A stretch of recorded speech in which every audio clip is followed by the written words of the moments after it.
galera, e aí, tudo bem com vocês? Espero que sim. Hoje a gente vai tratar de um tema muito relevante para o contexto geopolítico.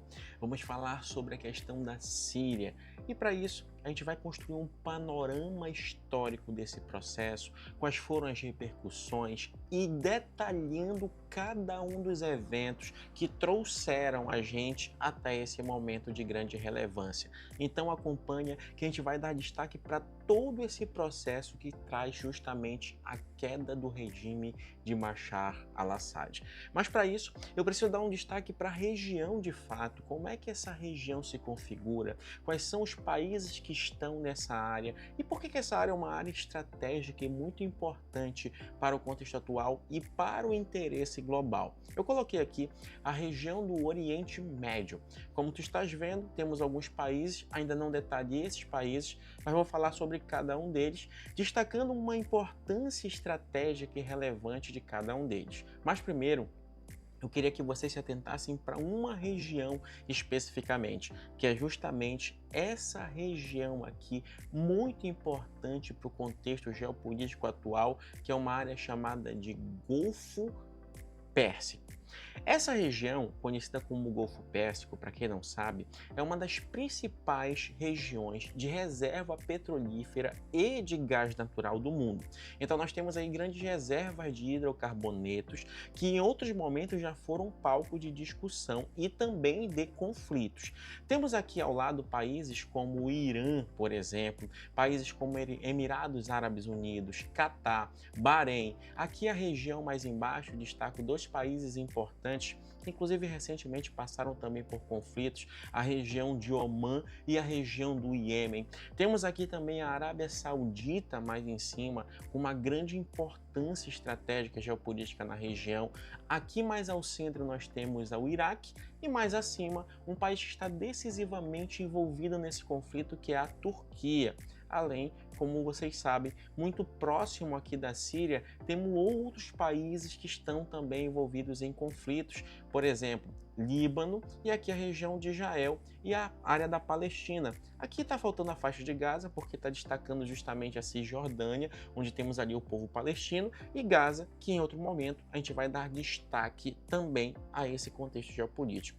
Mas sem sombra de dúvidas, o nosso país hoje de destaque mais importante é a Síria, que está justamente aqui no centro do nosso palco de discussão, e esse carinha que está aparecendo aí para vocês, ele aparece como um ator muito importante no contexto do conflito, mas, de fato, toda a situação, ela não inicia com ele, ela tem uma origem e a gente vai detalhar essa origem, entender essa origem e trazer para esse contexto atual.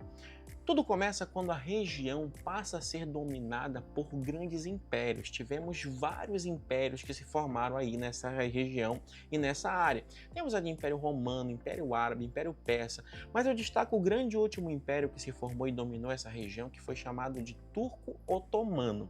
Esse Império Turco-Otomano, ele estava na Primeira Guerra Mundial do lado oposto aos países europeus, França e Inglaterra. Então o que aconteceu a partir daí?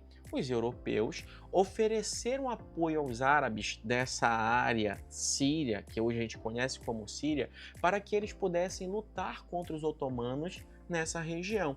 E esse apoio fez com que os otomanos, após a Primeira Guerra Mundial, saíssem derrotados. A promessa é que, após a derrota do Império Turco-Otomano, os europeus apoiariam a formação de um Estado árabe. Só que não foi bem isso que ocorreu. Por conta de interesses estratégicos, a França dominou a Síria, assim como a Inglaterra dominou a região da Palestina, a região do Iraque, a França dominou a Síria e o Líbano. Pelos interesses estratégicos, pela rota comercial e pela grande quantidade de hidrocarbonetos presentes ali próximo dessa área no Oriente Médio. Entretanto, isso acabou produzindo uma grande revolta entre os árabes, o que provocou uma guerra civil que culminou justamente com a expulsão dos franceses após a Segunda Guerra Mundial. Por estarem enfraquecidos, e tu não podes esquecer desse detalhe, Tanto a Inglaterra quanto a França dominaram essa região e após a Segunda Guerra Mundial, eles passam a deixar essas áreas de dominação para os países que estão se formando ali. A gente tem a formação do Estado de Israel em 48 e a saída dos franceses produziu nessa região. Presta bem atenção comigo. Após a Segunda Guerra Mundial, houve uma guerra civil e a região ficou dividida. Entretanto, tu sabes que após a Segunda Guerra Mundial, nós avançamos para o contexto da Guerra Fria. E na Guerra Fria, a disputa entre Estados Unidos e União Soviética por essa área produziu uma região de interesse. E, logicamente, que essa região de interesse se tornou palco das investidas tanto de soviéticos quanto de americanos. Então, essas investidas fizeram com que as duas potências começassem a disputar essa região, começassem a apoiar grupos nessa área. Entretanto, o grupo que sai vitorioso, e eu vou pedir para tu ficares muito atento a isso, é um grupo chamado de Baath, ou seja, na verdade um partido que se forma após a saída dos franceses. Eles promovem um golpe de Estado na década de 70, 1970. E após esse golpe de Estado, eles chegam ao poder. E ao chegarem ao poder, eles estabelecem uma espécie de ditadura, desde já. E essa ditadura, ela contava com apoio soviético. Muitos me perguntam de onde vem o interesse soviético, o russo, no caso hoje, nessa região. E ele começa a partir daí. Essa ditadura que se formou, contando com apoio soviético, ela se estabelece e após se estabelecer, presta bem atenção no teu slide. Vamos lá. Após se estabelecer, o que vai acontecer? Em 1971, a partir do golpe de Estado, chega ao poder um cara que ainda não é Bashar al-Assad, mas o nome é bem próximo, chamado de Hafez al-Assad, 1971. Ele começa a governar e ele estabelece uma ditadura unipartidária. Os outros partidos perderam a legalidade. Somente o Partido Baath vai governar desde 1971. Se a gente for contar rapidamente, 53 anos até o ano de 2024. Tá certo? Então, a partir daí, ele inicia uma ditadura dentro da Síria, que ainda não tinha conhecido uma democracia. É bom falar sobre isso. Além disso, ele governa até o ano de 2001. 2001, Hafez al-Assad morre. Naturalmente, tu pode pensar assim, em 2000 ele morre, aí tu pode pensar, olha, se ele morre em 2000, naturalmente acaba a ditadura. A questão foi que ele somente passou o poder. O poder foi passado de pai para filho. Então, nos anos 2000, ele permaneceu no poder, mas ele sai do poder após o falecimento e quem assume é um cara chamado de Bashar al-Assad. Agora sim, as coisas começam a se aproximar do nosso contexto atual. E nessa aproximação do nosso contexto atual, nós trazemos um evento que vai de 2000 até 2011. Aí tu fala assim, Thiago, o que acontece em 2011? Na verdade, no início de 2010, no Oriente Médio e no norte da África, inicia um grande movimento. Esse movimento popular buscava melhorias nas condições de vida, estabelecia insatisfação com relação aos índices de desemprego, corrupção na região do norte da África. E a partir da morte, da autoimolação de um tunisiano chamado de Mohamed Bouazizi, o regime tunisiano é o primeiro a cair. Ben Ali cai logo em seguida após o início da primavera na Tunísia. Esse evento se espalha rapidamente por conta das redes sociais e chega até o Egito e também até a Líbia, onde nós temos a queda de Hosni Mubarak e posteriormente, em 2013, a morte de Muammar Gaddafi na Líbia. E esse movimento chega também em outros países do Oriente Médio e do norte da África. E a gente vai falar do Oriente Médio porque vamos focar justamente na Síria. Nesse momento em que a Primavera Árabe chega na Síria, eles estão buscando o quê? Democratização. Entretanto, existem interesses que vieram desde a Guerra Fria, e um deles, a Rússia, tinha relação muito próxima com a família Assad, e tem. E a Rússia estabeleceu bases militares do tempo da Guerra Fria que ela mantém até hoje. O único país do Oriente Médio que vai ter bases militares da Rússia, bases importantíssimas como a base de Tartus e outras duas bases importantes, como a de Latáquia e a de Larnaca. Essas bases militares, elas são estratégicas para o interesse russo na região. Haja vista que essa área que vocês estão vendo aqui é a região do Mediterrâneo. Aqui eu tenho a Síria e aqui as bases militares russas. No Oriente Médio, Latáquia e Tartus. Logicamente que não iria ser tão fácil derrubar o regime de Bashar al-Assad. Quando a Primavera Árabe chega, já em 2011, março de 2011, ela eclode dentro da Síria, e ao eclodir dentro da Síria, a busca da população era por democracia. Mas percebendo isso e trazendo aquele histórico lá de trás, os Estados Unidos percebeu uma brecha. Qual era a brecha? Dentro da Síria, o partido que estabeleceu uma ditadura foi um partido xiita. Então, do lado de cá, começam a ocorrer movimentos sunitas contra o regime de Bashar al-Assad. E esse movimento sunita luta justamente contra Assad, que é um alauíta xiita.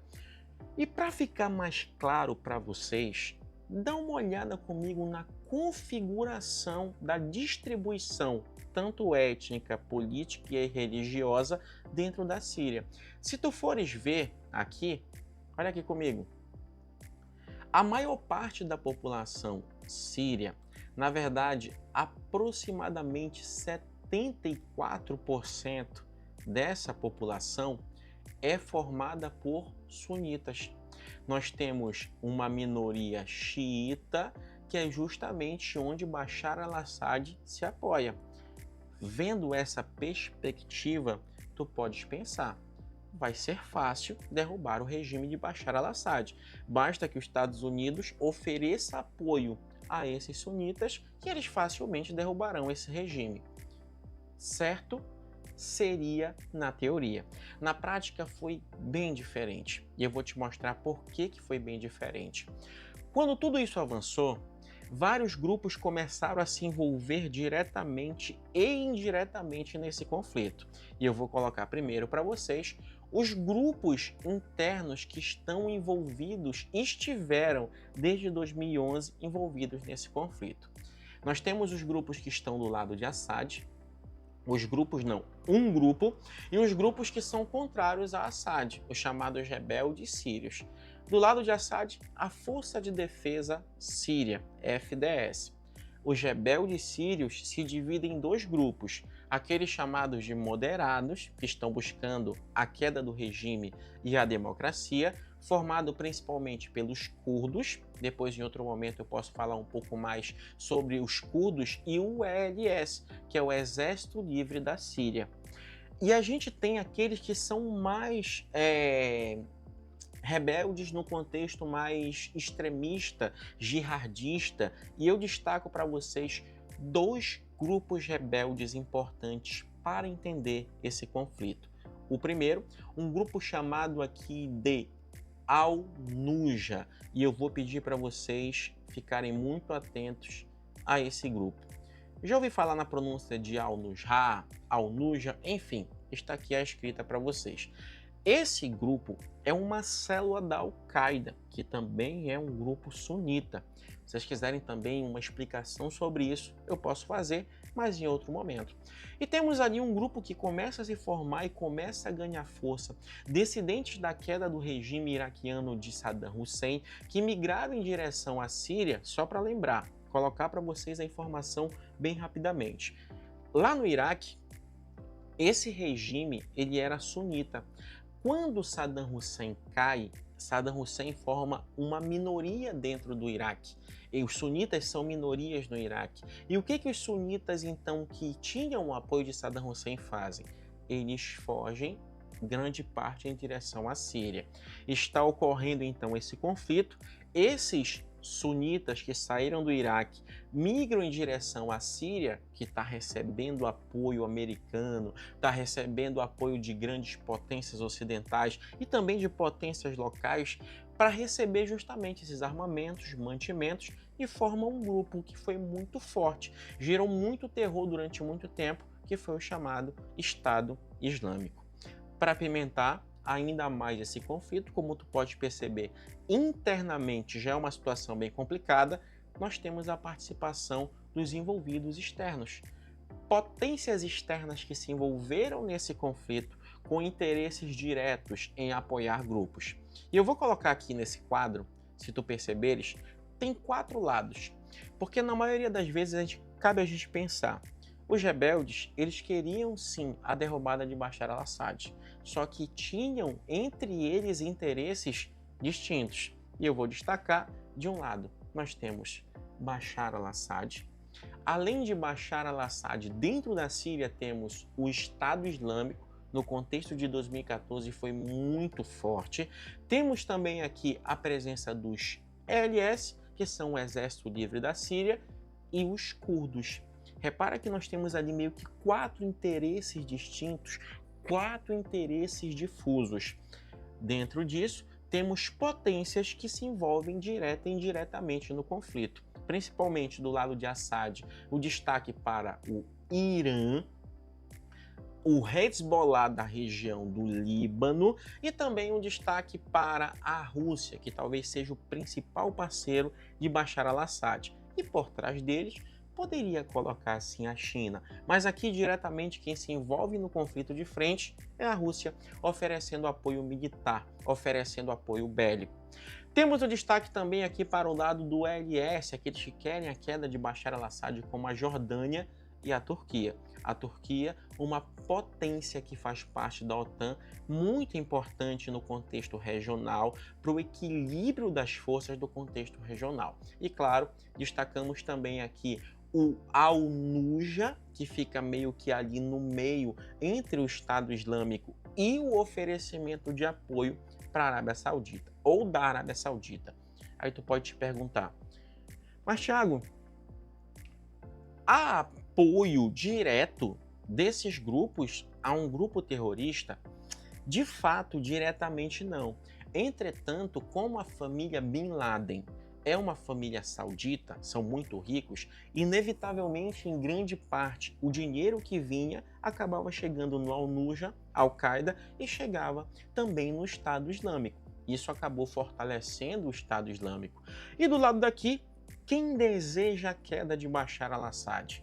Os Estados Unidos. Na época com Donald Trump, depois com Joe Biden, e nós temos ali esse contexto. E essa guerra, esse imbróglio, essa confusão, ela acabou produzindo ali mais de 5 milhões de pessoas que precisaram se deslocar. A Síria foi praticamente destruída e as potências ocidentais tiveram grande importância nesse conflito e nessa contextualização. E se tu puderes analisar junto comigo pelo nosso mapinha, tu percebes aqui os Estados Unidos oferecendo não diretamente apoio aos rebeldes do Al-Nusra, mas indiretamente, porque ele não sabe bem quem ele está armando. E quais foram os fatores que de fato pesaram para esse grande interesse na região? Sem sombra de dúvidas, há um conjunto de fatores externos que estão ocorrendo que mexem diretamente com o conflito.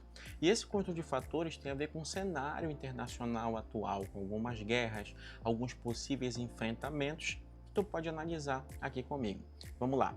Dentro desses fatores importantes, o destaque fica por conta da guerra da Ucrânia. Essa guerra da Ucrânia que inevitavelmente vai trazer para a gente o quê? O que vai trazer para dentro do conflito? O enfraquecimento do suporte que a Rússia dava ao regime de Bashar al-Assad. Além disso, a guerra entre Israel e Líbano, que acaba por enfraquecer o grupo chamado de Hezbollah. E quando enfraquece o Hezbollah, enfraquece esse suporte que chegava também à Síria, ao regime de Bashar al-Assad. Temos também aqui a guerra entre Irã e Israel, que apesar de não ter eclodido de fato, mas eles estão se preparando para esse conflito, e então o suporte que o Irã dava ao regime de Bashar al-Assad, ele reduz, e o regime de Bashar al-Assad enfraquece. Isso faz com que os rebeldes possam avançar.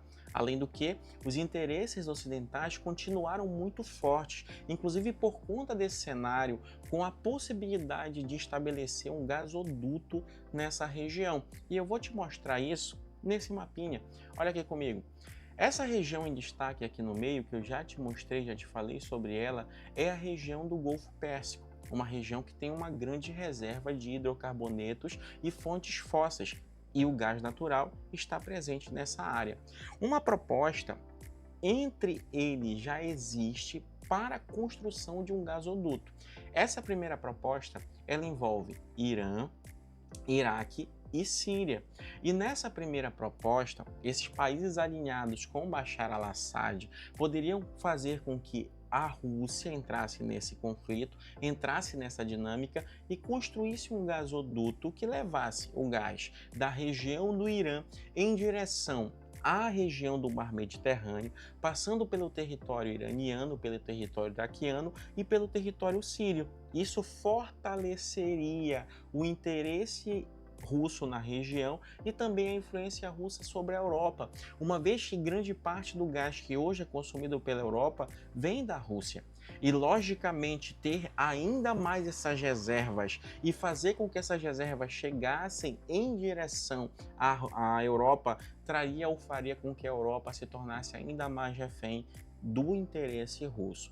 E existe uma outra perspectiva também para a região, que é de construir a partir do Catar, da região do Catar, passando pela Arábia Saudita, pela Jordânia, pela Síria e pela Turquia, um gasoduto que levasse gás do Catar em direção à Europa. Aí tu podes olhar no nosso mapinha. O que esses gasodutos, esses interesses têm em comum? O território sírio.